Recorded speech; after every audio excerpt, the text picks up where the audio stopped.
Ni prevaricación ni decisiones arbitrarias o injustas en la adjudicación de las minas de Analcóllar para favorecer a la empresa ganadora, el Grupo México Minorbis. 6 meses después de iniciar la investigación, la jueza Patricia Fernández archiva la causa que ella misma abrió por unas supuestas irregularidades que ahora piensa que no existieron. Archivo que despeja cualquier responsabilidad penal de las 7 personas que en su día resultaron imputadas, entre ellas la directora general de Minas, que previsiblemente volverá al cargo. Una decisión judicial que llega días después de que la Junta levantara la suspensión temporal de la adjudicación y autorizara a la empresa ganadora a reanudar los trabajos para reabrir cuanto antes este yacimiento minero que espera como tabla de supervivencia esta localidad sevillana profundamente deprimida. Y nos preguntamos, ¿pedirán perdón los dirigentes políticos del Gobierno central y de diferentes partidos políticos, fundamentalmente el PP y Izquierda Unida, que lanzaron gruesas acusaciones no solo contra la Junta y su presidenta, sino sobre todo contra los funcionarios, los técnicos y altos cargos que participaron en el concurso de adjudicación? Es el titular de portada en un día en el que hablamos con un destacado dirigente de Podemos en Andalucía, diputado, miembro de la Mesa del Parlamento y de la Comisión de Investigación sobre los cursos de formación. Con Juan Moreno Yagüe, naturalmente con todos ustedes y por Andalucía, vamos esta noche y siempre a por todas.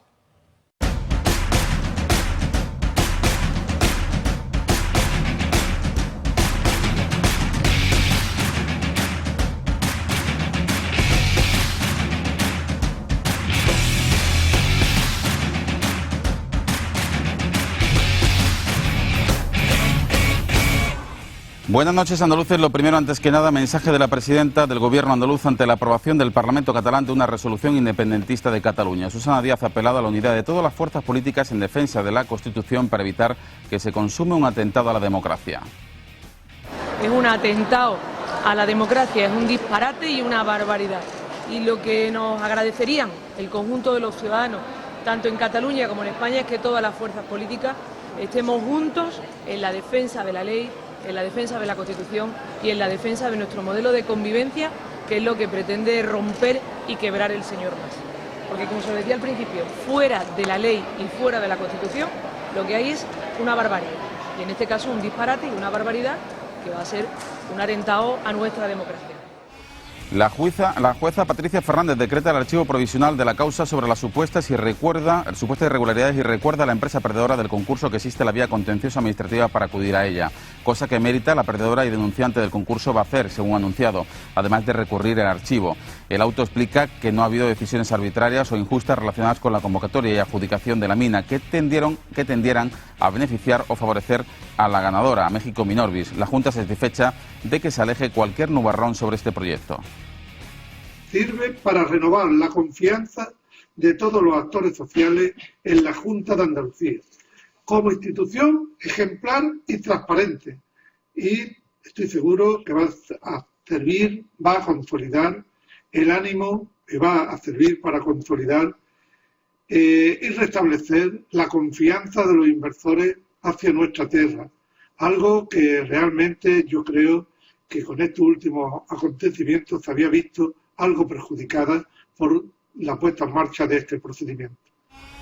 Funeral de la última mujer asesinada, la última víctima de violencia de género, Toñi, de 28 años, a quien su expareja de 51 años le disparó con una escopeta de caza en Baena y luego se suicidó.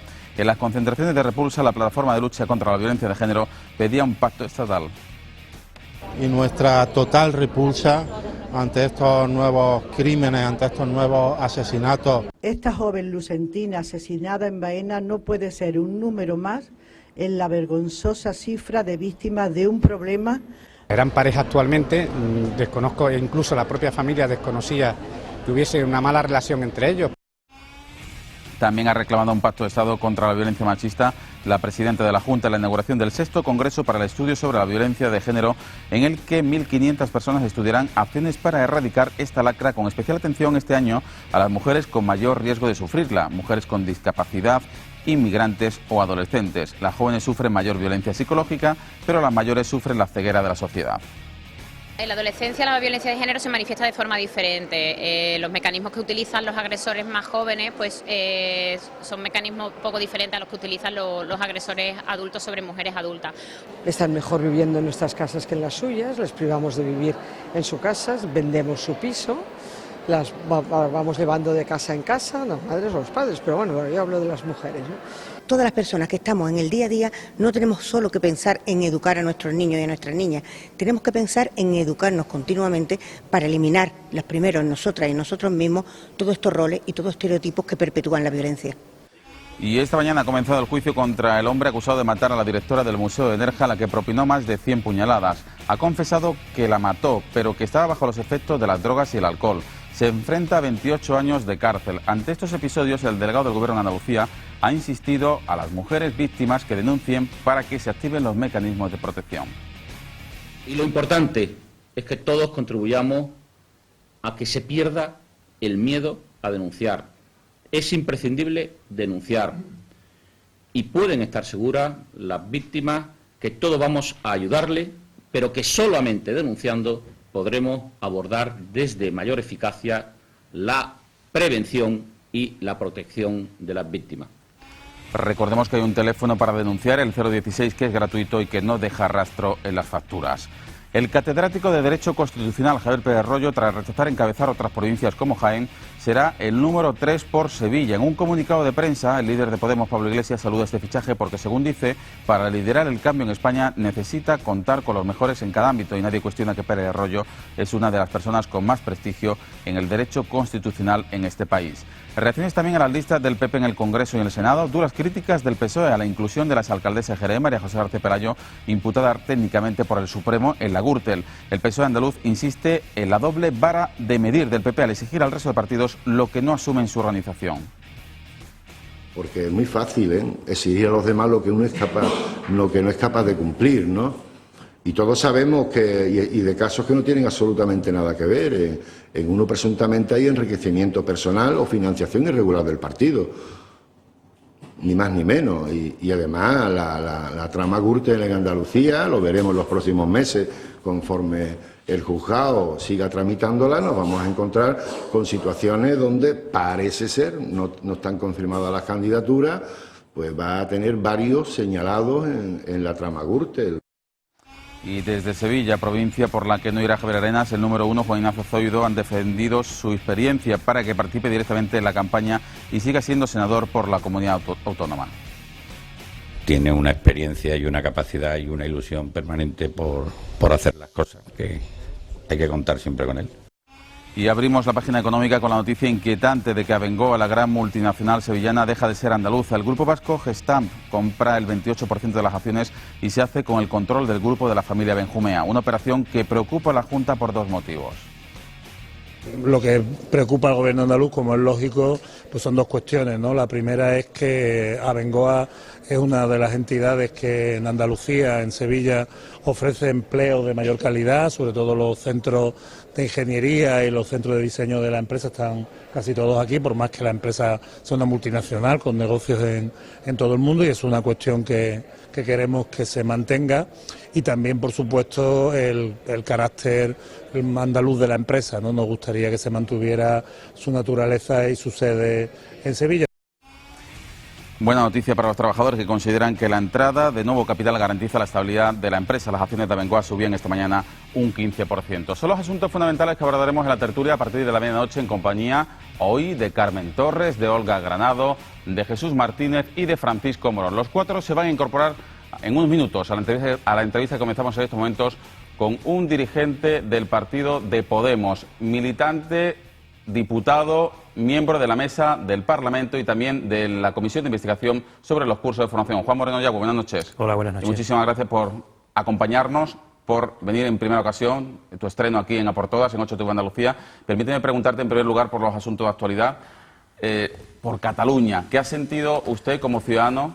¿Qué ha sentido como dirigente político con esa declaración de independencia del Parlamento catalán? Pues seriamente un poco de vergüenza. No se puede iniciar una independencia a plazos y lo que están diciendo es que inician un proceso de independencia, sabiendo además que va a tumbarlo el Constitucional de manera inmediata, porque si lo que apruebas en una resolución parlamentaria es la desobediencia y el desconocimiento del Tribunal Constitucional, naturalmente no te van a dejar. Y después Podemos había mantenido una cosa muy sencilla: sí a favor del derecho a decidir, convoca una consulta, convoca un referéndum, es decir, termina con el asunto de una manera que sea eficaz y jurídicamente válida. Pregúntale a todo el mundo, pero con valor y eficacia jurídica, no en una de cartón. Hazlo y a ver qué sale. Si sale no, se acabó el asunto. Si sale sí, pues habrá que negociar. Evidentemente lo de ¿Pero hoy... esa consulta sería en Cataluña solo o en todo Se el puede hacer Estado? en las dos partes, pero evidentemente el modelo es el de Escocia. Primero pregunta en Cataluña y después pregunta a los españoles. O pregunta a la vez. Pero desde luego pregunta. Pero puede ser un arma de doble filo, ¿eh? Eso es la democracia. La Constitución no es inmutable, ni una realidad nacional de 500 años es inmutable. Es decir, un matrimonio no es para toda la vida. Y lo que tienes ahora es a una parte importante de la población catalana que tiene razón cuando se dice que no se la escucha y que no se la entiende. Bueno, pues vamos a escucharla y vamos a entenderla. Porque lo que estás consiguiendo es que el número de nacionalistas e independentistas aumente con el paso del tiempo. Cuando esto lo hubiera zanjado con la simple pregunta de, mire usted, ¿independencia sí o no?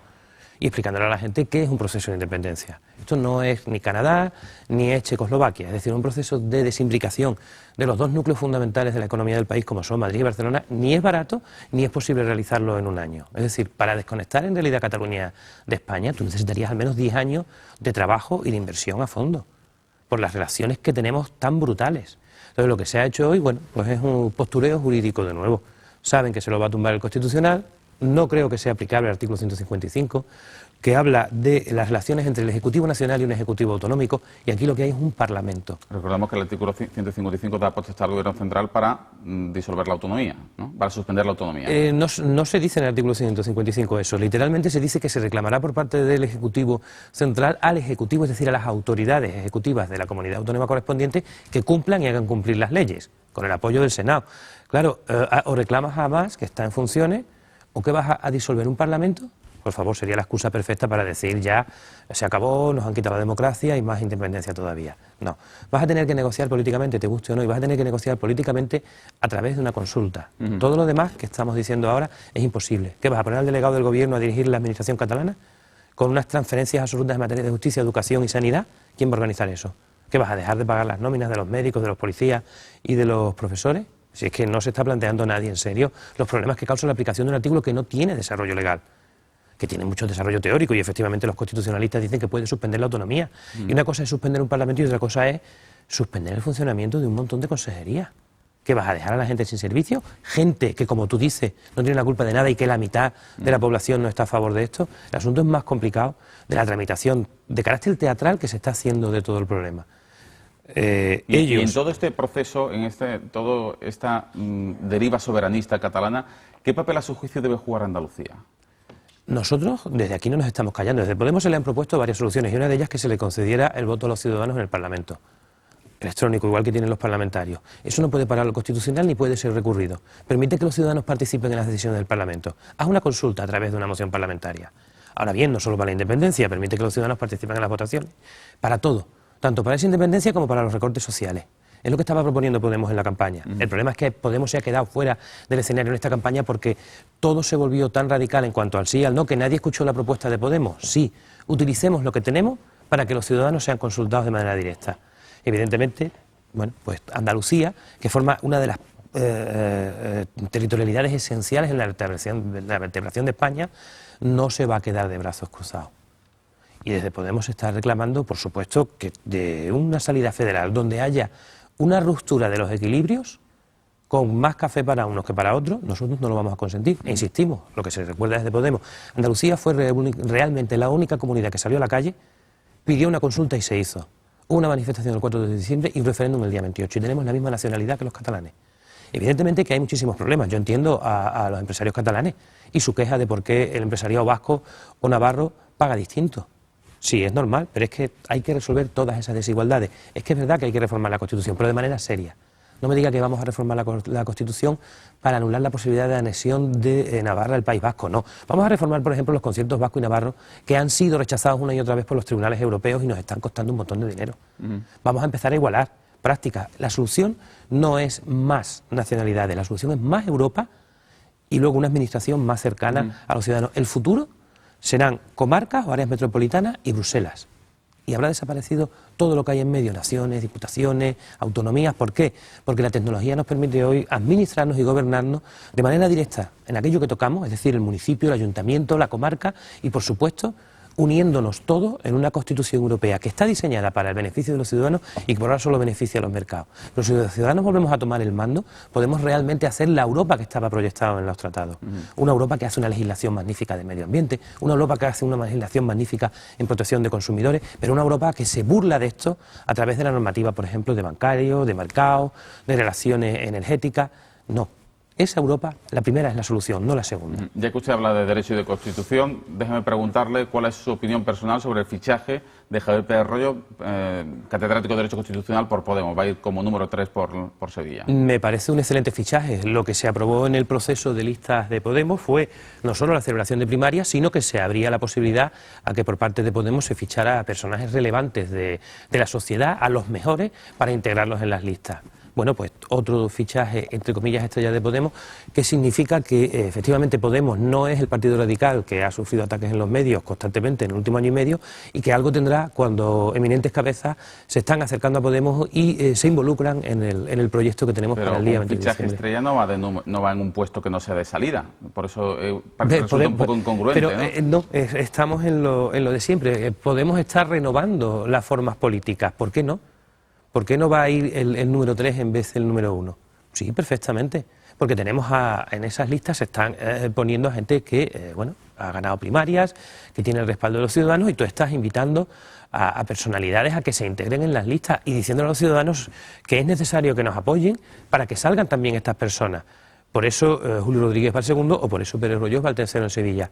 Si de verdad queremos que los mejores estén en los gobiernos y estén participando en las instituciones, necesitamos que los ciudadanos lo vean y nos apoyen, que entren todos. ¿Se puede presentar Podemos como el adalid de la democracia interna cuando luego elige a dedazos, como dicen hoy, han denunciado hoy partidos como PSOE y PP, algunos de sus cargos en algunas de sus candidaturas? Evidentemente, verá, el PSOE comentó directamente en su momento, cuando recibimos apoyos de socialistas en Cádiz, que eso eran desechos, es decir, llamó desechos a sus propios militantes, y hoy ha llegado a hablar de travestismo respecto a Pérez Royo. Verás, no entendemos el enfado, simplemente es alguien que ha estado en su campo, en su órbita, muchísimo tiempo y se ha pasado ahora a Podemos. Insisto, dedazo es el que hacen los grandes partidos ordinariamente. Podemos hacer unas primarias, y recuerdo, que hay que recordarlo, en el proceso de aprobación ya se hablaba y se contemplaba la posibilidad de que, una vez formadas las listas con primarias, Podemos pudiera integrar dentro de sus listas a fichaje o a personas relevantes. ¿Qué ha pasado? Y es por lo que me preguntabas hace un momento, que los está integrando, pero evidentemente se respetan las candidaturas y este señor no puede ir de número 1 a lo mejor, porque, como él mismo ha reconocido, no ha participado en unas primarias. Entonces Podemos estar respetando esas primarias que no ha celebrado realmente ningún otro partido y está integrando a personajes de la vida pública que, insisto, relevantes y con la idea de integrar a los mejores dentro de Podemos. ¿Usted cree que este tipo de fichajes y la presencia mediática de nuevo de sus principales líderes puede hacer cambiar la tendencia que parecía de un Podemos deprimido en las anteriores pasadas o tras el resultado de las elecciones catalanas? Evidentemente, las encuestas dan una tendencia. Ya advertíamos, por ejemplo, que se ha quizá exagerado el resultado de Ciudadanos en Cataluña. Allí ha sacado un 17%, mientras que Podemos saca un 19% en Madrid. Y son dos núcleos importantes de población. Yo pienso que efectivamente que de aquí al 20 de diciembre se va a producir una remontada, porque no han sido 4 años de protestas y de salvajismo por parte del gobierno contra los ciudadanos los que hemos esperado para llegar al 20 de diciembre y rendirnos. Yo creo que los ciudadanos efectivamente sí empiezan a intuir que el cambio de verdad está en Podemos, como están viendo estas personas que se están incorporando a las listas de Podemos, y que Ciudadanos está mostrando una política de apoyo al bipartidismo. Es decir, es un tercer partido, pero no va a cambiar nada. No está hablando de revolucionar realmente los sistemas fiscales, que es lo que nos falla, no está hablando de la participación democrática de los ciudadanos, no está realmente realizando proposiciones reales. O sea, la diferencia, por ejemplo, con nosotros es que somos el partido ahora mismo que más proposiciones de ley y más trabajo parlamentario está presentando en todos los parlamentos autonómicos donde está ya. Claro, esperemos que la gente por fin empiece a verlo, y desde luego nos quedan aún unas cuantas semanas de aquí al día 20 para remontar, y eso es lo que creo que están indicando los índices. 6 semanas. Aquí en Andalucía las andaluzas consiguieron un 14,84% de los votos, casi un 15%. ¿A cuántos diputados aspiran de los 61 que están en lista en Andalucía? Las circunscripciones provinciales, tanto para Senado como para Congreso, son muy diferentes en cuanto a cómo entran esos votos o esos sufragios de los electores en favor de uno u otro partido. No lo podría predecir simplemente con ese 15% y la distribución tan extraña que tuvo para Podemos, que tuvo los mismos resultados tanto en el mundo rural como en el mundo de las ciudades o capitales. ¿Qué pasará ahora en estas elecciones? Nosotros esperamos, por supuesto, subir ese porcentaje, y así lo indican las encuestas referidas a Andalucía, y sobre todo esperamos que la campaña electoral eso suponga una auténtica remontada por parte de Podemos en Andalucía y un número suficiente como para apoyar en Madrid a Podemos. Les recuerdo a los ciudadanos que en realidad todos los gobiernos siempre en unas elecciones dependen de los resultados de Andalucía. A su juicio, ¿qué peso va a tener en la decisión del andaluz para votar la labor de oposición que está haciendo Podemos en el Parlamento Autonómico? Bueno, si uno se fija en lo que está pasando realmente, aparte de declaraciones que hace el PP, la posición de verdad, la batalla de verdad la está planteando Podemos. Nosotros llegamos al Parlamento y nos dijeron que no podían funcionar el Parlamento sin gobierno. Funcionó. Nos dijeron que no podían constituirse las comisiones sin gobierno. Se constituyeron. Nos dijeron que no podíamos presentar leyes y finalmente, con los informes de los letrados de la Cámara Favorable, se han presentado. Es decir, la oposición la estamos haciendo nosotros. Somos los que estamos cambiando la forma de funcionar. Tenemos a la Cámara revolucionada, porque a pesar de que nos ponen una y otra vez obstáculos, los saltamos todos. ¿Por qué? Porque sabemos dónde estamos, qué es lo que estamos haciendo allí y cuál es el trabajo que nos han encargado los ciudadanos. Se ha hablado de las posturas de Podemos en diferentes votaciones.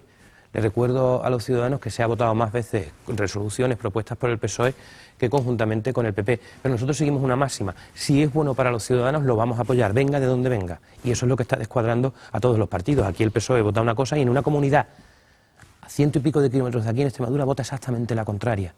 Como ha sucedido con la ley de cuentas abiertas, ¿no? Perdón. Nosotros sí estamos manteniendo una coherencia de trabajo en todos los parlamentos. Son ustedes los que, dependiendo de si están o no en el gobierno, mantienen una u otra postura. Yo espero que eso los andaluces el día 20 lo sepan apreciar. Es decir, que el trabajo de sus 15 parlamentarios está resultando de lo más productivo que podía esperarse. Bueno, hablando de esas incoherencias, ustedes también han tenido algunos resbalones en ese sentido, ¿no? Por ejemplo, aquí en Andalucía pusieron como línea roja no poder trabajar con bancos que desahuciaran y, sin embargo, en Cádiz, el Ayuntamiento de Cádiz, gobernado también por Podemos, ha pedido préstamos a bancos que desahucian, ¿no? Efectivamente, el Ayuntamiento de Cádiz se ha encontrado con un problema tremendo y es que no es que haya tenido una herencia recibida, como suele decirse, es que se ha encontrado un agujero a proveedores de 54 millones de euros y con las leyes que se aprobaron de estabilidad presupuestaria fiscal por parte de autonomías y ayuntamientos por Montoro en 2012, sí. Pero un ayuntamiento no paga esa deuda, sí, es evidente que es verdad. Que se reconocerá que evidentemente lo podemos poner ante una realidad, pero que muchas veces la realidad impide los sueños, ¿no? Fíjese la diferencia. Podemos nunca ha trabajado con bancos. Podemos. Cuando un representante de Podemos está en las instituciones y se trata de que los proveedores, trabajadores de empresas cobren, efectivamente va a tener que negociar con bancos, pero está velando por el interés ciudadano, ¿eh? Bueno, no por el interés del partido. Tampoco ustedes pedían que el PSOE dejara de trabajar con bancos, sino que la Junta de Andalucía dejase de trabajar con bancos, la institución. Que desahucian. Y lo que está haciendo Cádiz es buscando la financiación necesaria para no perder todo ese dinero en los presupuestos siguientes, porque lo que dice la ley es que si no pagas la deuda, aunque te la hayas dejado al anterior alcalde, tú no recibes ese dinero en los presupuestos y evidentemente eso no se puede permitir. Bueno, vamos a ir a la publicidad, señor Moreno Yagüe, y a la vuelta quisiera preguntarle por el archivo de la causa sobre las supuestas irregularidades de la mina de Analcóllar, la adjudicación que, según la jueza que instruía esta investigación, no ha habido prevaricación. ¿Me quiere usted también hablar de la vía, evidentemente, contencioso administrativa? Vamos a hacer una pausa obligada para la publicidad y volvemos ya con los analistas que nos acompañan esta noche.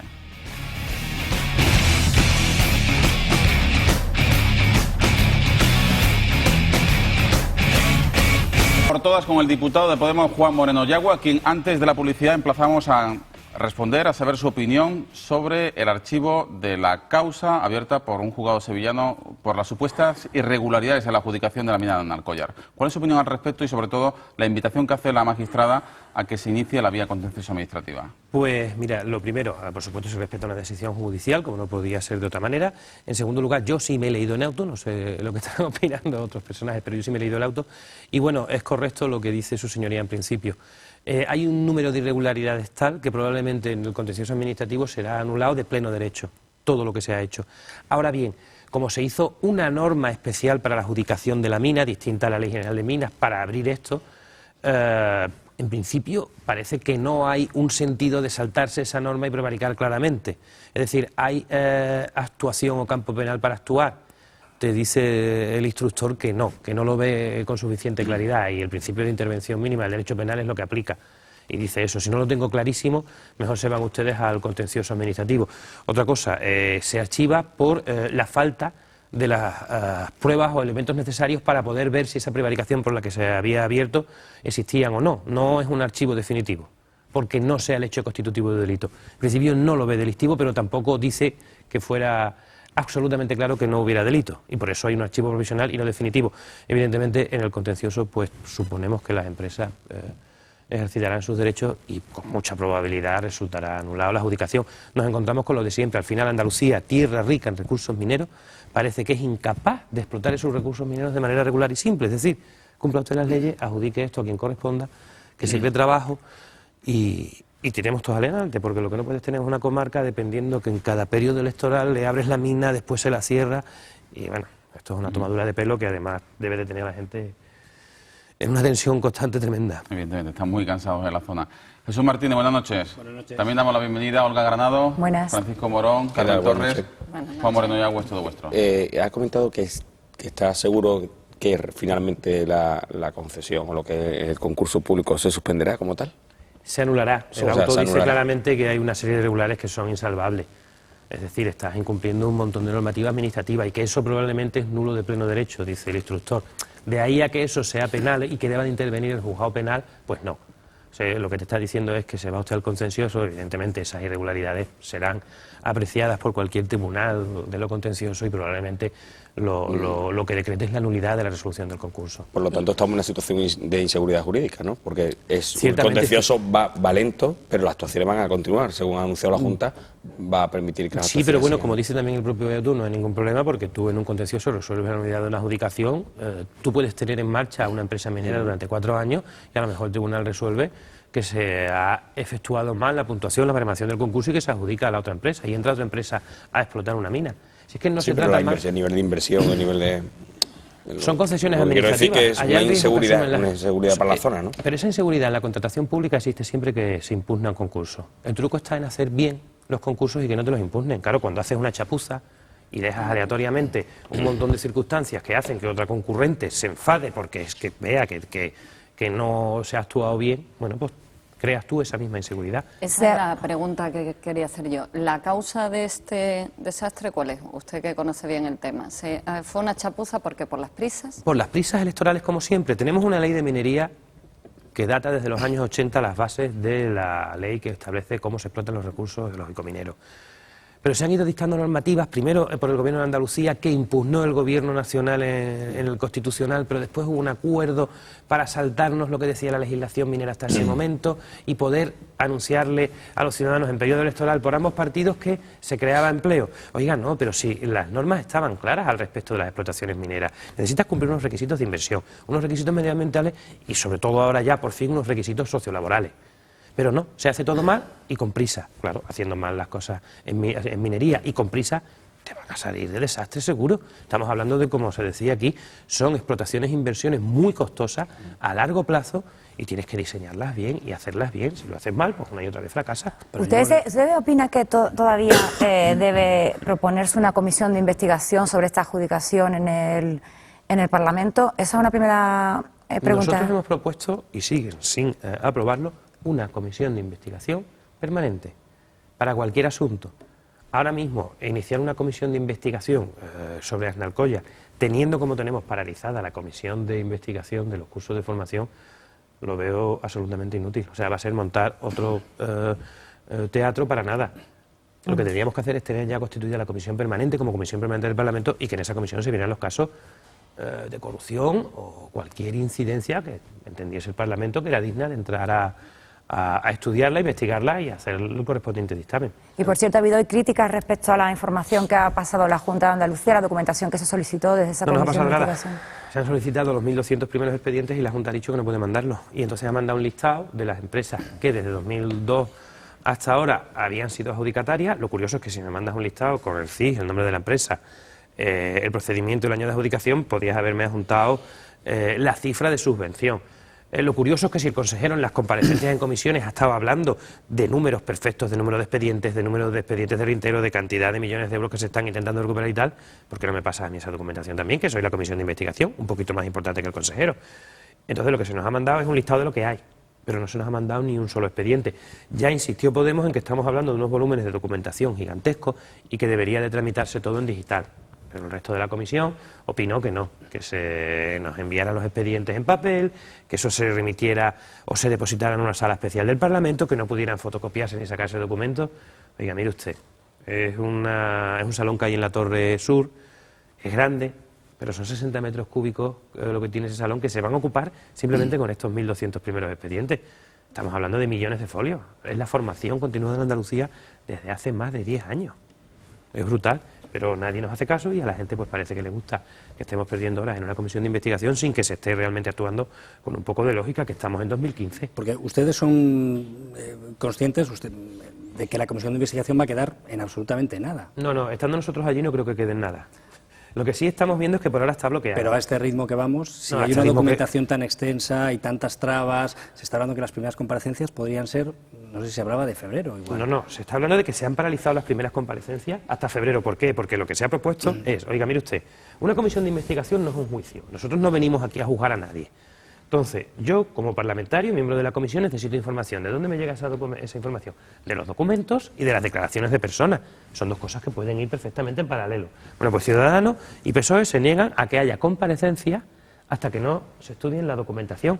Claro, pero ¿cómo vas a estudiar una documentación que no entiendes si no empezamos con la comparecencia, por ejemplo, de los técnicos, que nos expliquen el funcionamiento de los distintos ramales que había en formación, distinguiendo entre formación continuada, es decir, del que tiene trabajo y se mejora en sus cualidades, y la formación de los parados, la que afectaba a las mujeres en situación de violencia, la que afectaba a extranjería? Oiga, usted no tiene ni idea y está diciendo esta comisión que no tiene idea y que quiere antes leerse la documentación. Pero si no le informa a un técnico... 1 millón de folios. Claro, no va a saber ni por dónde meterle mano, y le estamos diciendo que las primeras comparecencias podrían haber sido ya... Podemos propuso el primer día eso. Vamos a pedir un indiscutible, que son los expedientes de reintegro firme, es decir, procedimientos donde la administración está reclamando o ha reclamado ya el dinero. Y ahora, esta segunda petición es, vamos a empezar por lo menos con las comparecencias de los técnicos que nos informen, como mínimo. Nada. Se acordó además también con el apoyo de Ciudadanos que la comisión no funcionara en elecciones. Pero bueno, ¿a alguien le detiene la palabra de Hacienda en elecciones? ¿Pero esto qué broma es? Y evidentemente se ha paralizado la comparecencia de cualquier persona hasta después de enero. ¿Por qué? Pues por la sencilla razón de que no quieren que la prensa saque imágenes de una comisión de investigación en funcionamiento y con personas entrando a declarar. Pero por eso digo que con esas reglas del juego, al final la comparecencia, al final la comisión tiene todos los visos de quedar en nada. Por lo que te decía, y perdona, si se fija uno en la documentación que ha pedido Podemos y la que piden los demás grupos en Plan Bestia, nosotros hemos ido a lo esencial para ver la responsabilidad política que puede dimanarse de cómo se ha actuado mal. ¿Qué pido? Los expedientes que con seguridad están mal y las subvenciones que no se han justificado. Y ahora voy a pedir que comparezcan las personas que han estado tramitando eso y que me expliquen a ver qué ha pasado. No hace falta sesiones y sesiones y sesiones de papel ni de comparecientes, no, hombre. Si tenemos las cosas claras al respecto de fallos ya detectados por la propia administración. ¿Qué pasa? El PSOE va y pide documentación de Galicia y de Madrid. ¿Qué quieres? ¿Comparar lo mal que se ha hecho allí? Pero vamos a ver, si es documentación que además esas comunidades autónomas te pueden decir que no te la mandan y te tienes que aguantar. ¿Quién eres tú para pedirme desde otra autonomía nada? Si no se trata de juzgar lo que han hecho los demás, sino lo que se ha hecho mal aquí. Y aquí lo que se ha hecho mal fundamentalmente es por la falta absoluta de medios y de personal. Lógico que si no tienes medios ni personal ni para revisar los expedientes ahora, no tengas medios ni personal para mandarme copia de esos expedientes. Ha hecho referencia. ¿Por qué Ciudadanos está manteniendo esa actitud? No lo entendemos, o sea, es vergonzoso que comparezca el otro día Rivera en Cádiz y el punto 19 de su declaración sea que las comisiones sean de verdad y no las pantomimas correspondientes en los parlamentos, y resulta que esto es una pantomima y encima apoyado por tu grupo. O sea, tu grupo no está permitiendo que avancemos. Vamos a ver si mañana nos apoyan en copiar el modelo de Madrid, que ha abierto la comisión al público y se están grabando las sesiones. Eso a nosotros nos encantaría, ver cómo se comporta el resto de los grupos políticos en una comisión que están viendo los ciudadanos en directo. Veremos a ver si de verdad están regenerando la vida política. Sí, pero en Madrid tampoco se va a suspender durante las elecciones. Te quiero decir que son maneras diferentes de trabajar. ¿No? Claro. Nosotros hemos dicho que continuamos el trabajo semana tras semana, que queremos que los ciudadanos se informen y queremos en realidad que todo sea en abierto. ¿Qué le parece que, sin embargo, pese a esa actitud de Ciudadanos, parece las encuestas hacen ver que va a aumentar en apoyo y que sin embargo Podemos se estanque, que Podemos no es capaz de amortizar de momento la actitud? Lo estamos hablando, Podemos en las últimas 2 semanas yo creo que ha experimentado desde el punto de vista al menos de audiencia una revolución y una remontada tremenda. O sea, donde ha aparecido Pablo Iglesias han batido los récords de audiencia. Es verdad que estamos... Pero la audiencia no, de votos, digo. Sí, pero insisto, es muy importante porque donde están hechas las encuestas del CIS, por ejemplo, es después de Cataluña, y lo explicaba antes, ¿no? Tiene Ciudadanos un 17% de representación en Cataluña y tiene Podemos un 19% en Madrid, y nadie pensó, esta es la explosión de los nuevos partidos. No, no es eso. Entonces, evidentemente en las encuestas estamos teniendo una tendencia de bajada, que de aquí al 20 de diciembre nosotros estamos completamente seguros que vamos a remontar. El hecho de que Ciudadanos esté bien en las encuestas, pues es lo que decimos siempre. Dios mío, si la gente viera lo que está haciendo Ciudadanos de verdad en los parlamentos en vez de lo que se está vendiendo por televisión. O sea, Ciudadanos no ha sido capaz todavía de presentar una sola proposición de ley en ningún parlamento autonómico. Que nosotros hubiéramos estado encantados, pensando que también eran un partido nuevo, de a ver qué presentaban y de eso que están vendiendo. Bueno, pues como decía Pablo Iglesias en la entrevista con Rivera, si es que hay muchas cosas que seguramente estaríamos de acuerdo, pero resulta que no las vemos. Que lo que vemos es, aquí estás apoyando al PSOE, allí estás apoyando al PP, mantienes criterios contrarios y estás fundamentando y apuntalando lo que había. Y no estás presentando cosas en las que probablemente os apoyarían. Pero en el caso de Andalucía es que no le hace falta presentar proposiciones de ley, porque están gestionando y gobernando más que lo ha hecho el PP en 30 años. En el caso de Andalucía aparece una tutela del PSOE para todo, entonces no presentan nada, apoyan y proponen y ponen sus condiciones, por ejemplo, para apoyar los presupuestos, las consiguen o no, las consiguen. O no lo sabemos, porque ellos hablan de una bajada de impuestos que han conseguido, que realmente es una bajada de impuestos que va a escala nacional, que Susana Díez nos vende encima como una bajada de impuestos a las clases medias, cuando no. Es un añadido que tú haces a la rebaja que va a venir desde Madrid, donde quien va a experimentar realmente la mayor rebaja de impuestos van a ser aquellos señores que ganan más de 60.000 euros, no los que están ganando 20.000 euros. ¿Y tú me estás diciendo que eso es tu contribución a los presupuestos andaluces? Unos presupuestos que no varían salvo por 2 o 3 minucias en relación a los anteriores y a los anteriores y a los anteriores. ¿Crees que con el mismo presupuesto vamos a cambiar algo? ¿Y tú te enorgulleces de eso? Y oye, que tenías un programa de 70 medidas, que lo primero que has hecho es votar en contra de tu punto 28, pactado con el PSOE, de que los ciudadanos pudiéramos ver las cuentas en tiempo real. Estaba en tu programa, estaba en tu pacto, y me votas en contra. Por favor. Sí, eso le voy a decir que es un poco extraño.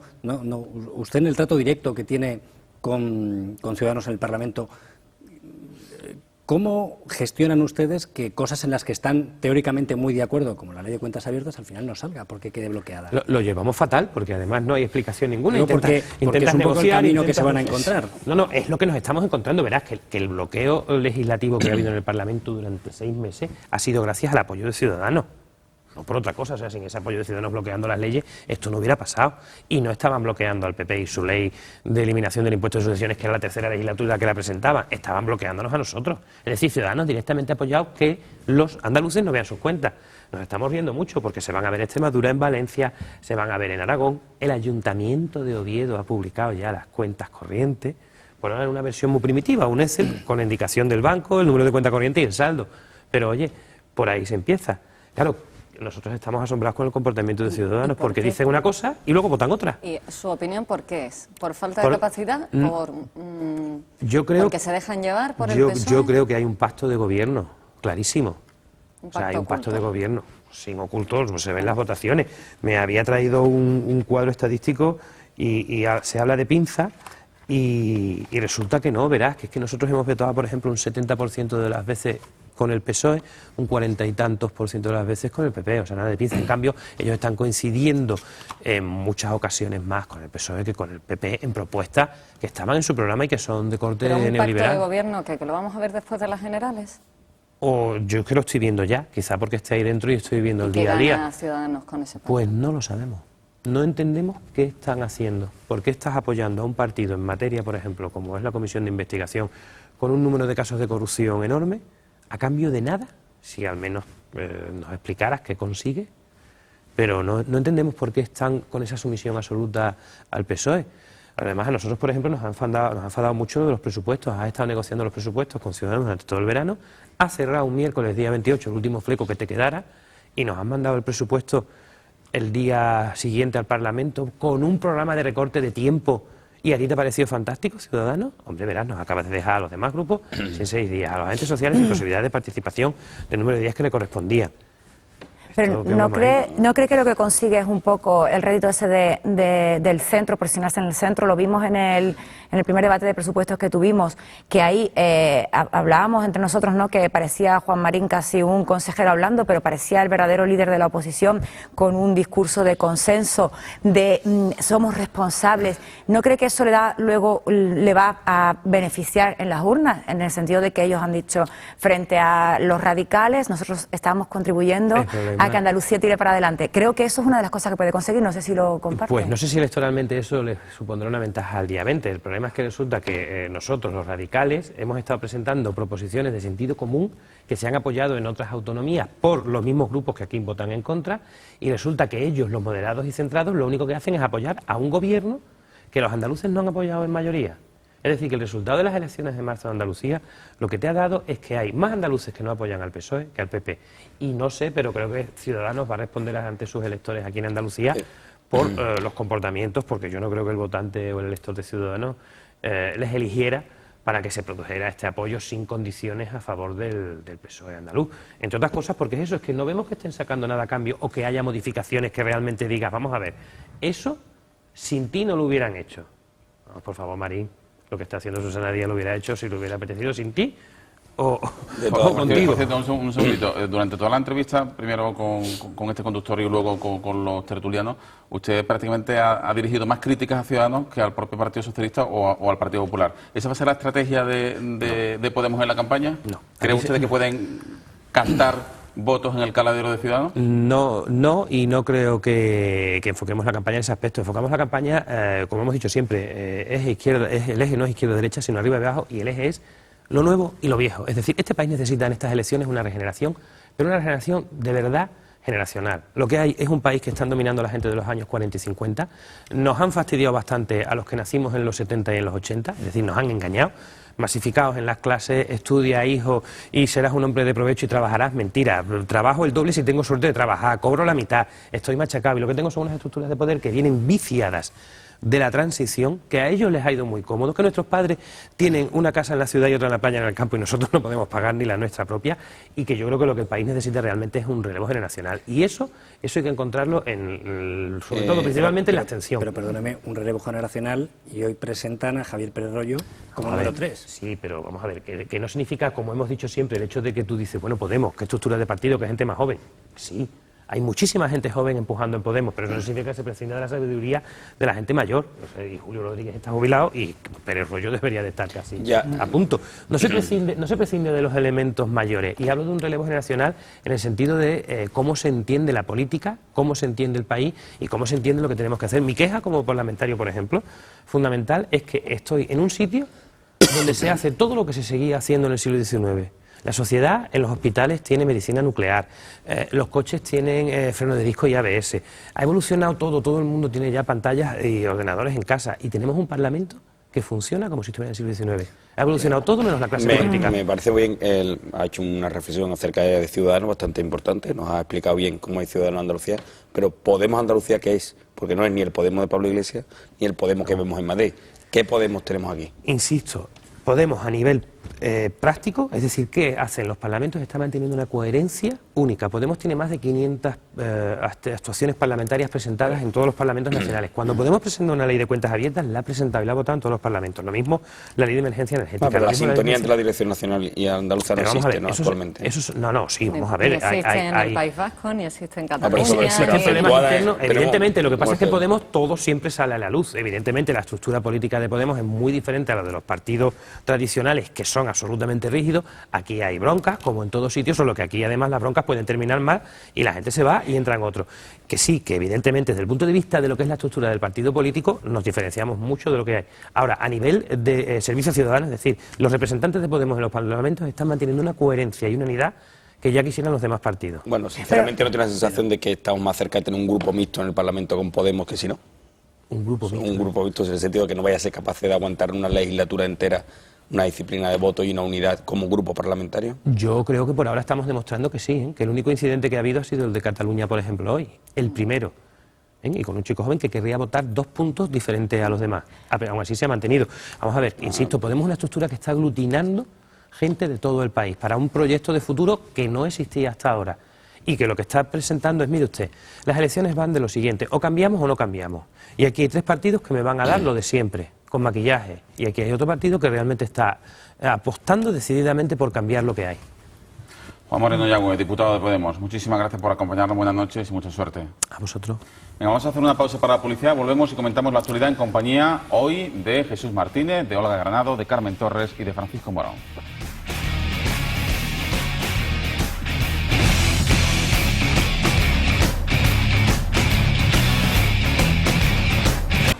Tiempo ahora de análisis en compañía de Jesús Martínez, de Francisco Morón, de Carmen Torres y de Olga Granado. A los 4 les quiero preguntar qué han sentido hoy cuando han visto, cuando han oído, cuando han leído esa declaración de independencia de Cataluña aprobada por el Parlamento catalán. Olga, ¿qué te ha parecido? ¿Qué has sentido? Bueno, yo no dejo de decir estos días o de pensar que efectivamente es un hecho grave, ¿no? Pero tiene también sus propias contradicciones.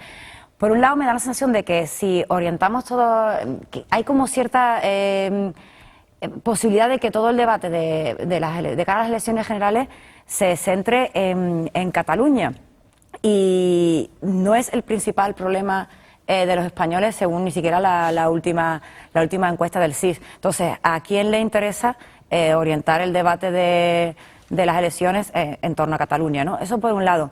Y por otro, me he preguntado también cómo es que el Parlamento catalán ha adoptado una decisión así sin que ni siquiera tengamos todavía constituido un gobierno. O sea, no han solucionado el tema del gobierno y nos planteamos una medida tan radical, tan importante para el futuro de la ciudadanía, ¿no? Cuando ni siquiera sabemos si se va a constituir gobierno, si va a haber elecciones, y eso pues no deja tampoco de sorprenderme. Jesús. A mí me ha parecido un paso más en un lío monumental y del que a ver cómo escapamos, porque esto lo complica todo mucho más, como dices tú. Además, ¿cómo se aprueba esta declaración cuando todavía no tenemos un gobierno? No se sabe si se van a repetir las elecciones, no se sabe en qué panorama nos encontramos, ¿no? Luego yo sí que discrepo, porque yo creo que sí que es un problema que preocupa a los españoles. Lo que está sucediendo en Cataluña es gravísimo, y yo creo que además es gravísimo, preocupa y atañe tanto a alguien que vive en la Comunidad Valenciana como a alguien que viva en Huelva, ¿no? Y es un problema que veremos a ver ahora cómo se sale, porque bueno, el gobierno dice que va a aplicar la Constitución. Vale, pero ¿en qué medida puedes aplicar una norma sin pasarte para que no tenga un efecto contrario? Muy complicado. ¿Y cómo aplicas la Constitución en el sentido común y en los sentimientos de los propios catalanes? Claro, tienes que aplicarla con moderación, tienes que aplicarla sabiendo además que tiene un efecto boomerang imparable. O sea, cualquier paso que el gobierno dé ahora mismo para aplicar el 155, para inhabilitar al gobierno catalán, probablemente lo que haga es que haga más fuerte un sentimiento independentista, ¿no? Pero ¿os acordáis cómo murió también el plan Ibarretxe, que en su día... No es comparable. Esto es diferente. Es que aquí se ha dejado que más de los pasos acorde a su desesperación. O sea, yo cuando estaban votando y estaba la presidenta del Parlamento dando el resultado de la votación, yo me imaginaba, ¿no? Y decía, bueno, vamos a saltar por un barranco, votos a favor, 70 y tantos. Digo, ¿cómo es posible? ¿No? Pues es posible. Entonces, el problema lo tenemos ahí. Ahora lo que hay que solucionarlo. ¿Cómo? Pues o entre todos o... No sé realmente cómo vamos a seguir esta. Es un despropósito, y lo que decía Moreno Yagüe me parece muy interesante, porque aquí no se está hablando de cómo se puede ejecutar. Yo creo que en cierta manera se está engañando a los ciudadanos. Hablamos mucho de ese sentimiento, pero el sentimiento independentista y catalanista ha sido objeto de negocio por la clase política catalana durante muchos años, que se ha enriquecido. Y yo creo que siguen por ese camino. Porque si realmente se quiere plantear un proyecto serio, como decía Moreno Yagüe, ¿qué estamos hablando? ¿De un proyecto de 10 años? ¿Cómo se van a desconectar realmente las administraciones? ¿Cómo se va a romper esos vínculos humanos, solidarios, económicos, de solidaridad? A mí me parece que es todo como un gran teatro y que no se va al fondo. Que como si te independizas, lo haces, te vas de casa y ya está. O sea, no lo haces a plazos, ¿no? No te vas llevando maleta día por día, ¿no? Y te independizas, pero ¿y el dinero ahora? Porque uno de los planteamientos que hace el gobierno es dejar de pasarle el dinero, las transferencias que necesitan, es que dependen del gobierno central para pagar las nóminas. ¿Cómo te vas a independizar, a irte de casa si no eres independiente? No sé, es todo. De otra forma, yo es que lo veo más bien como un teatro, como una salida de tono de más no tiene nada más que hacer, no tiene otra posibilidad y tiene que escenificar esto. ¿Por qué? Por eso acepta incluso que se haga antes de que lo designen presidente de Cataluña, porque realmente sabe que no tiene nada que ofrecer. Lo único es decir, oye, que sí, que estoy dispuesto a esto. Sí, y llegar no tiene una hasta donde haga falta. Limpia, no tiene nada que vender, no tiene nada que vender, no tiene ni dinero para mantener Cataluña. Sí, pero mientras tanto, al margen de estrategias políticas, al margen del tacticismo político, el sentimiento independentista en la ciudadanía catalana sigue increciendo. Bueno, sigue increciendo, ¿Desde cuándo decimos eso? Porque también dijimos que se iba a ver el plebiscito y vimos cuál era el resultado. Es que si le damos la vuelta... Ellos dicen, con un 49 planteo una independencia. ¿Y plantearías una independencia si un 49 te dijera que se quería anexionar a España, suponiendo que estuviera fuera? Te quiero decir, que es que... Hay estudios sociológicos que dicen que justo antes de que el Constitucional tumbara el Estatuto catalán, o sea, estamos hablando de hace 6-7 años, en torno a un 16-17% de la población catalana quería el independentismo. Era soberanista. Y ahora estamos en torno cercanos al 50%. Eso ha ocurrido en 6 años. Eso no ha ocurrido porque se tumbara el estatuto. No, eso se ocurre porque una educación absolutamente teledirigida donde los niños allí piensan que viven que su nación es Cataluña, porque es lo que le enseñan en el colegio y lo que le enseñan en la tele. Pero tú has llevado los sentimientos de los catalanes hasta un punto en el que por mucho que es verdad que es un teatro y es nacionalismo de toda la vida, si no tendría sentido el nacionalismo. Y es un teatro, pero por mucho que... imagínate ahora, vamos a ponernos ahora en que ese teatro se desmonta.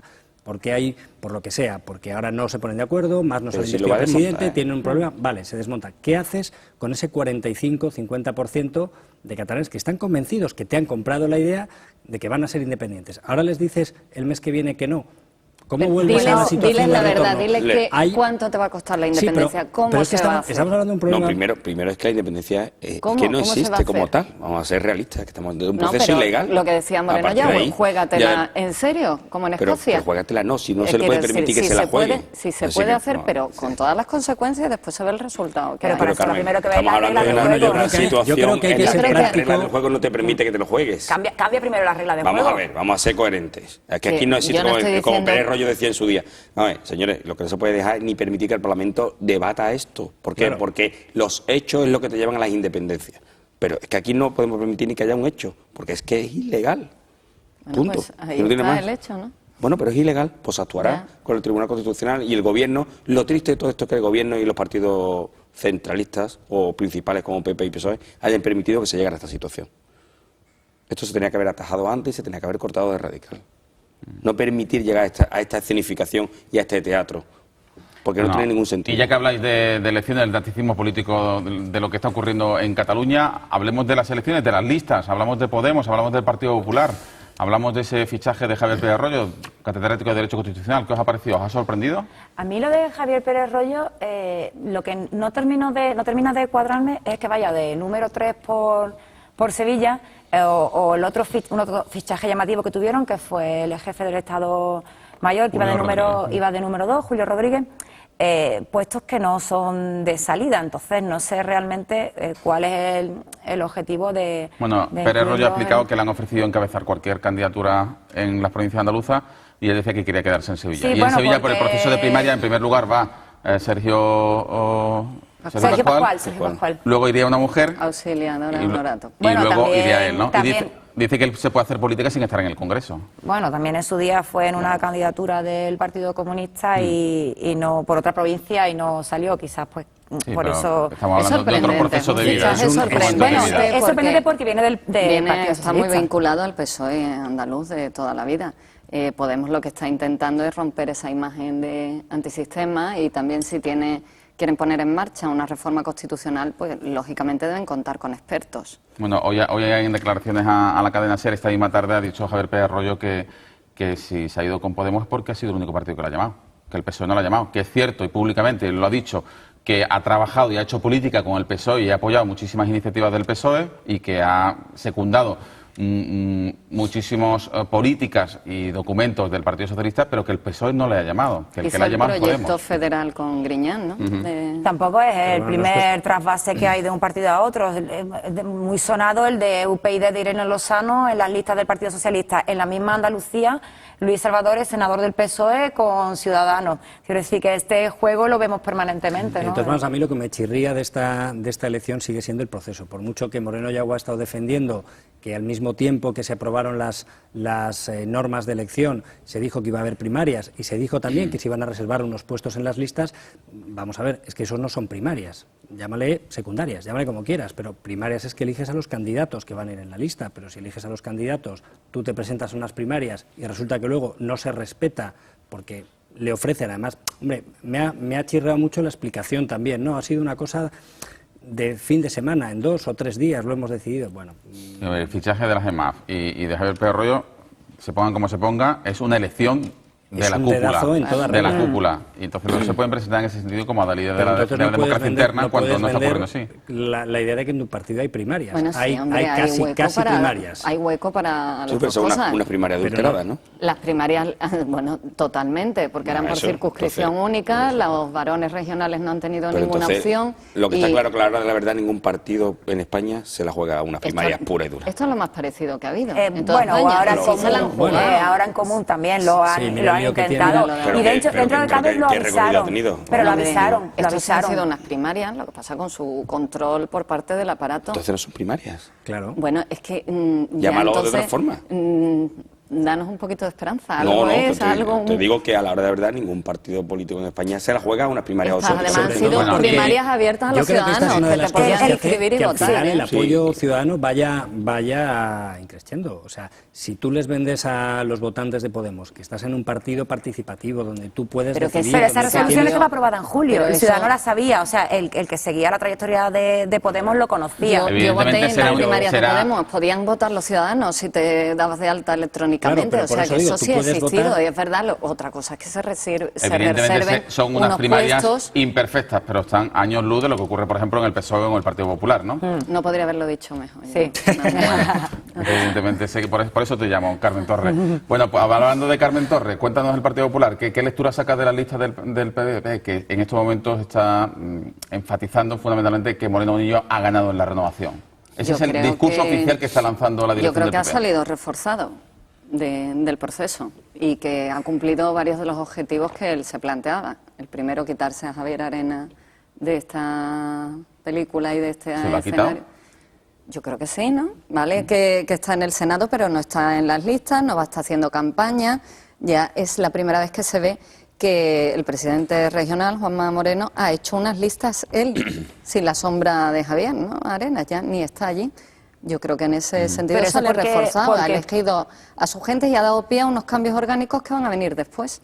Va a cambiar presidentes provinciales, va a buscar a más gente de su cuerda y de su confianza. Pero sí, porque tú crees que Javier Arenas ha sido Moreno Bonilla el que ha decidido que no vaya en las listas.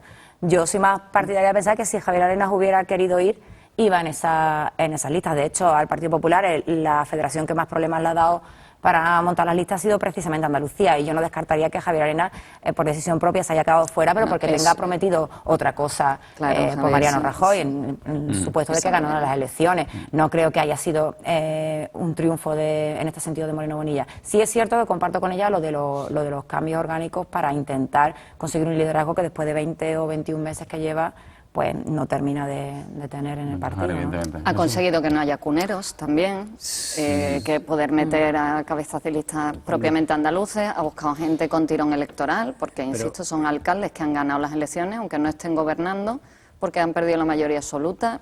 Yo creo que la dirección está muy satisfecha y con motivos. Las listas hay que leerlas, evidentemente, en clave electoral, pero habrá que ver qué pasa el día 20, porque yo también... No tengo nada claro que Javier Arenas, como decís, haya desaparecido de la escena. Ha desaparecido si el Partido Popular gana las elecciones y si le dan un cargo muy relevante en Madrid, en el Senado, como se ha especulado, y entonces... No, y además había una lectura, que no sé si compartís o no, decían que lo que Moreno Bonilla quería es que Javier Arenas fuese la lista al Congreso, para quitárselo del Parlamento andaluz. Yo creo que se lo y ahí va a estar la sombra en el Parlamento andaluz de diputado autonómico. Que por cierto, Javier Arenas no va al Parlamento, no va a las reuniones de grupo, tiene un perfil muy bajo y él mismo te confiesa que lo hace para no molestar. O sea, y eso tiene una solución, que es que deje de ser parlamentario. Puede ser senador autonómico sin ser parlamentario andaluz. Pero ya no lo va a ser. Ya no lo va a ser. Ya no va a ser senador, ya no está en la lista del No, que es senador autonómico. Sí, para la comunidad autónoma, pero que puede seguir de senador por la comunidad autónoma 4 años sin ser diputado. Incluso podría irse del Claro, pero eso lo podía haber hecho ya. Claro. De todas maneras, hay que ver también, ahora que habláis del Parlamento, una vez que Carlos Rojas, si sale, ¿no?, para el Congreso, ver quién va a ser el portavoz parlamentario. Si ahí se vota a Carmen Crespo, que efectivamente en su día sonó, ¿no? Pero era favorita de Arenas, fue la que la puso de delegada del gobierno. Quiero decir que si sale Carmen Crespo, pues yo sigo viendo también a Arenas consiguiendo salirse con la suya y teniendo una mano muy larga. A mí me chirría mucho. Vamos a ver, yo puedo ser enemigo de Carmen Torres, puedo ser tu amigo, aunque tú seas amiga de Carmen Torres. Bueno, ¿no? pues sí, entonces, eso puede ocurrir, Arenas. También puede ser, también puede ser. A mí me ha sorprendido mucho que Zoido haya dicho esta mañana que todavía se va a quedar en el Ayuntamiento de Sevilla, que tiene aspiraciones locales. El otro día aquí Moreno Bonilla dijo que un cargo. Pero eso se va a regular en el Pero eso lo está diciendo Juan Ignacio sí. también de cara a no levantar las armas ya en la provincia. Ten en cuenta que la lucha que va a haber por ocupar ese puesto en Sevilla Capital va a ser importante. Por lo tanto, no puede ir avanzando que se va a ir, está claro. Una joya igual de la que corona, ella dijo igual que ella dijo que se iba a quedar los 4 años haciendo oposición y lo primero que ha hecho ella las listas a las generales. Bueno, nos quedan tan solo unos minutillos que sí me gustaría que empleásemos en comentar el archivo penal de la causa de Aznalcóllar. Carmen, empiezo contigo. Hombre, yo creo que también Moreno Yagüe lo ha dejado muy claro. En el auto se habla de que hay muchos indicios de que pueda ser declarado nulo el concurso porque hay unas irregularidades administrativas muy importantes, pero que no se consideran delito. Es muy sorprendente el cambio de criterio de la jueza del primer auto, donde hablaba de absoluta falta de rigor y de todo tipo de delitos de prevaricación, cohecho, creo que era negociación ilegal o algo así, y que ahora eso sean irregularidades administrativas. Pero parece que ya la empresa ha dicho que va a recurrir el auto y que va a presentar un contencioso administrativo, o sea que nos queda por delante mucho de Aznalcóllar por ver hasta ver en qué queda. Es cierto que la Junta ha puesto en marcha ya la adjudicación y bueno, también eso es una buena noticia para la comarca, que empiecen a darse pasos, aunque en los tribunales sigan a su curso el caso. Bueno, aquí lo que pasa es que parece que lo que vemos es que hay una responsabilidad política, una responsabilidad de la Administración como tal, porque es un proceso irregular. Eso sí parece que ha quedado claro, que el proceso ha sido irregular, que por lo tanto la nulidad es lo que parece que se va a ocurrir o que va a ocurrir dentro de X años. A mí lo que más me preocupa de todo esto es la inseguridad jurídica que está creando el resto de empresas que se quieran instalar en Andalucía, porque Andalucía está a falta de industria, está a falta de que lleguen inversores, de gente que apueste por la comunidad autónoma. Y sin embargo estamos viendo que la minería, que es la punta que la presidenta quería lanzar como para recaudar, para hacer Andalucía atractiva en la vía de la industria, a la primera de cambio metemos la pata y la hacemos mal. Por lo tanto, yo creo que estamos creando una inseguridad que es preocupante y que puede tener consecuencias más allá de la llegada de otras empresas, ¿no? Sí, quizás el auto, lo que más llama la atención son esas contradicciones por la contundencia de la jueza en el primero, que hizo suya todas las hipótesis de la UDEF. En todo caso, el día 6 de noviembre, que fue cuando la Junta levantó las medidas cautelares, fue precisamente el día en el que está fechado este auto. Yo creo que en la Junta no se apresuraron en darlo a conocer, quizás porque no es del todo positivo, porque esas irregularidades administrativas las continúa manifestando.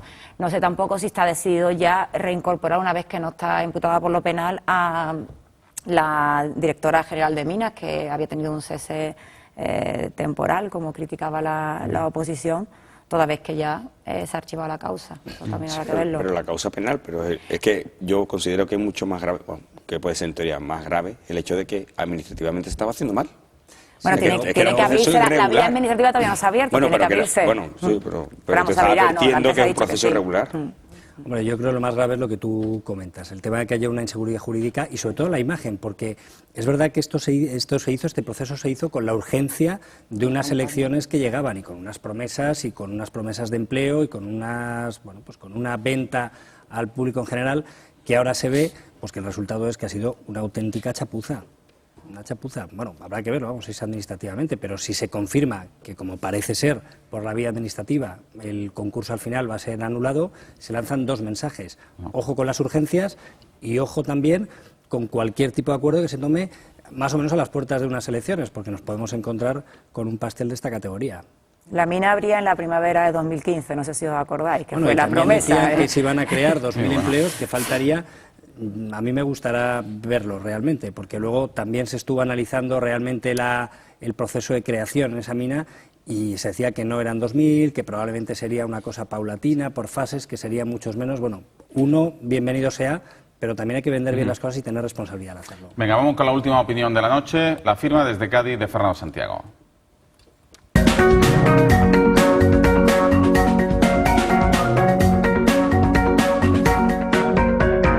Decía Churchill que en la vida hay adversarios, enemigos y compañeros de partido haciendo listas electorales. A la hora de hacer las listas electorales se busca siempre colocar a los afines, a los adeptos a la causa de los que mandan. Nunca se hace pensando en aquellos que han hecho un buen trabajo o en los que puedan ser los mejores. Nunca se piensa en la mejor representación de la sociedad, en elegir a cualificados profesionales que puedan hacer una buena labor, en este caso en el Congreso de los Diputados. De esta manera, la exalcaldesa de Jerez, investigada por la trama Gürtel en Andalucía, María José García Pelayo, va a ir de número 2 al Congreso de los Diputados ante el temor de que si hubiera vuelto a ir al Senado nadie le hubiera puesto la cruz y hubiera perdido su plaza en la Cámara Alta y por tanto el aforamiento ante las investigaciones o posibles imputaciones que pueda hacer el Tribunal Supremo. Todo eso trae aparejado una serie de fichas que van cayendo. Se va Aurelio Romero, que durante años ha sido diputado sin que se sepa exactamente a qué se dedicaba. Se va José Blas Fernández, que sí tuvo mucha e intensa actividad en distintos proyectos de ley vinculados con el derecho al trabajo, que es su especialidad. Pero lo mismo se podría decir en muchos órdenes. Por ejemplo, Juan Carlos Campo, que es un brillante magistrado que ha sido del Consejo General del Poder Judicial, va el tercero en la lista del Partido Socialista en lugar de ir el primero. Parece ser que Podemos va a fichar a Javier Pérez Royo para sus listas de Sevilla, pero en vez de colocar el primero a un hombre que ha sido catedrático de Derecho Constitucional, un jurista brillante, un hombre de una trayectoria muy reconocida y que es padre del Estatuto de Autonomía, en vez de colocarle el primero, lo van a colocar el tercero, porque había que colocar el primero al responsable de organización de Podemos en España. Así es como se hacen las listas, así es como Susana Díaz ha hecho las suyas, colocando a los más fieles, a los adeptos, aunque no los conozca nadie, aunque no tengan el mayor valor, aunque no hayan hecho absolutamente nada en su época en el Congreso de los Diputados.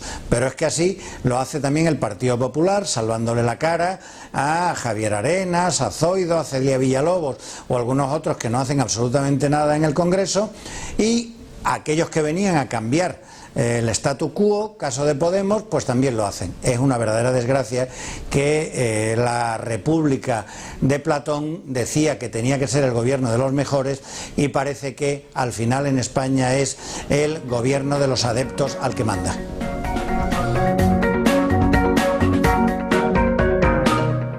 Pues nuestro agradecimiento a Fernando Santiago por su firma final esta noche aquí en A por Todas, en 8TV Andalucía. Igualmente agradecemos la presencia de Jesús Martínez, de Los Granados, de Carmen Torres y de Francisco Morón. A los cuatro, como siempre, muchísimas gracias, buenas noches. Volveremos mañana con el defensor del pueblo andaluz, Jesús Maestro, y nos acompañarán en la tertulia José Luis Losa, Raúl Limón, Elena Manzano y Lucrecia Evia. La columna la firmará desde Jerez a Noguet. Y como siempre iremos a por todas.